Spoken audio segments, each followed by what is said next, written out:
Hello friends, The Romance of Lust by Anonymous, Volume 1, अंतर्वस्तु, नौसिखिया, Shrimati Benson Mary Shrimati Egerton के साथ बेंसन का पत्राचार, मिस एल्विन एलिजा। हम में से 3 थे, मरियम, एलिजा और मैं 15 के करीब आ रहा था।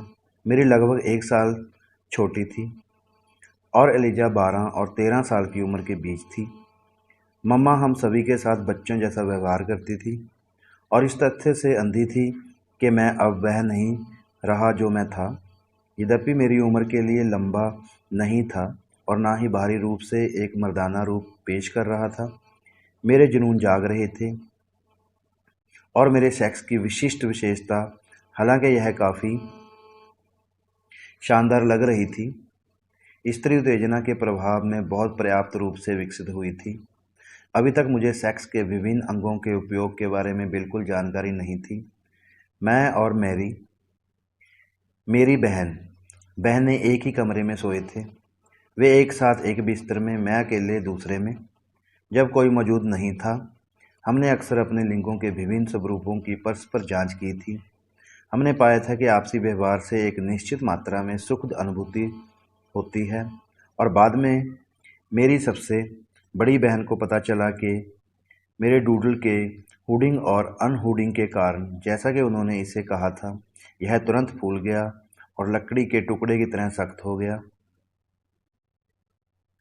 उसकी नन्ही सी चुभन की भावना ने उसे अच्छी संवेदनाओं को जन्म दिया, लेकिन मेरी उंगली को भी डालने की थोड़ी सी भी कोशिश में दर्द बहुत अधिक था। हमने स्पर्शों में इतनी कम प्रगति की थी कि उस तरह से क्या किया जा सकता है, इसका जरा सा भी आभास हम पर नहीं हुआ। मैंने अपने कॉक्स की जड़ के चारों ओर काई जैसे कर्ल की थोड़ी वृद्धि विकसित करना शुरू कर दिया था और फिर हमारे आश्चर्य के लिए मैरी ने एक समान प्रवृत्ति दिखाना शुरू कर दिया।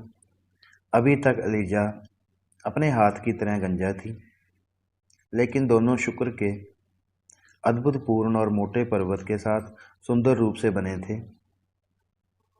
हम पूरी तरह से निर्दोष थे और बिना किसी झिझक के एक दूसरे को अपने सभी नग्न शरीरों को देखने देने के लिए काफ़ी अभ्यस्त थे और बगीचे में खेलते समय यदि कोई मूत्राशय पर दबाव कम करना चाहता था तो हम सब एक साथ बैठ गए और पानी पार कर गए।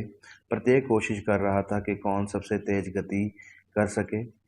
उत्तेजना के इन लक्षणों के बावजूद उत्तेजित होने पर शांत अवस्था में मैं 10 या 11 साल के लड़के के लिए पारित हो सकता था। मेरे पिता ने हमें छोड़ दिया था, लेकिन मामूली रूप से प्रदान किया गया था और मम्मा आराम से रहने की इच्छा रखते हुए मुझे स्कूल भेजने के लिए घर पर अपनी बहनों के साथ मुझे सबक देना पसंद करती थी। लेकिन उनका स्वभाव खराब होने लगा। उन्होंने टाइम्स फॉर गवर्नेंस में एक विज्ञापन डाला। बड़ी संख्या में आवेदकों में से एवलिन नाम की एक युवती का चयन किया गया। कुछ 10 दिन बाद वह आई और परिवार में से एक बन गई। पहली शाम को हमने उसे ज़्यादा नहीं देखा, लेकिन अगली सुबह नाश्ते के बाद मम्मा उसके साथ हमारे स्कूल के कमरे में गई और कहा, अब मेरे प्यारे, मैं तुम्हें मिस एल्विन की देखरेख में रखता हूँ। तुम सब बातों में उसकी आज्ञा मानना। वह तुझे तेरा पाठ पढ़ाएगी, क्योंकि अब मैं ऐसा नहीं कर सकता। फिर हमारे नए शासन की ओर मुड़ते हुए मुझे डर है कि तुम उन्हें कुछ बिगड़े हुए और अनियंत्रित पाओगे। लेकिन एक घोड़ा है और जब भी आपको उनकी आवश्यकता होगी, सुसान आपको उत्कृष्ट बर्च रॉड बना देगा यदि आप उनकी बोतलों को छोड़ देते हो। जब वे कोड़े मारने के लायक होते हैं तो आप मुझे गंभीर रूप से अपमानित करेंगे। जैसे ही मम्मा ने यह कहा, मैंने देखा कि मिस एल्विन की आंखें एक प्रकार की खुशी से फैलती हुई दिखाई दे रही थी और मुझे यकीन था कि जिस तरह मम्मा ने अक्सर हमें कोड़े मारे थे, अगर हम अब इसके लायक होते तो मिस एल्विन इसे और अधिक गंभीरता से संचालित करती। वह खुद मिलनसार दिखती थी और वास्तव में चेहरे और व्यक्ति में सुंदर था। 22 वर्ष की आयु पूर्ण और सूक्ष्म रूप से गठित और हमेशा सबसे अधिक अध्ययन किए गए साफ सुथरे कपड़े पहने वह वास्तव में एक मोहक प्राणी थी। उसने मेरी इंद्रियों पर तत्काल प्रभाव डाला, हालांकि कुछ हद तक अभिव्यक्ति की कठोरता और गाड़ी की गरिमा थी, जिसके कारण वह तुरंत डर गई और उसका सम्मान किया। बेशक पहले तो सब कुछ सुचारू रूप से चला और यह देखकर कि मम्मा ने मेरे साथ ठीक वैसा ही व्यवहार किया जैसा उसने मेरी बहनों के साथ किया। मुझे मिस एल्विन द्वारा काफ़ी बच्चा माना जाने लगा। उसने पाया कि उसे मेरी बहनों और मेरे साथ एक ही कमरे में सोना था।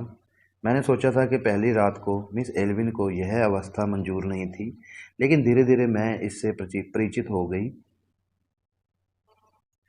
और ऐसा लग रहा था कि इसके बारे में और कुछ नहीं सोचा। पूर्ण और बारीक रूप से गठित और हमेशा सबसे अधिक अध्ययन की गई साफ सफाई के साथ कपड़े पहने वह वास्तव में एक मोहक प्राणी थी।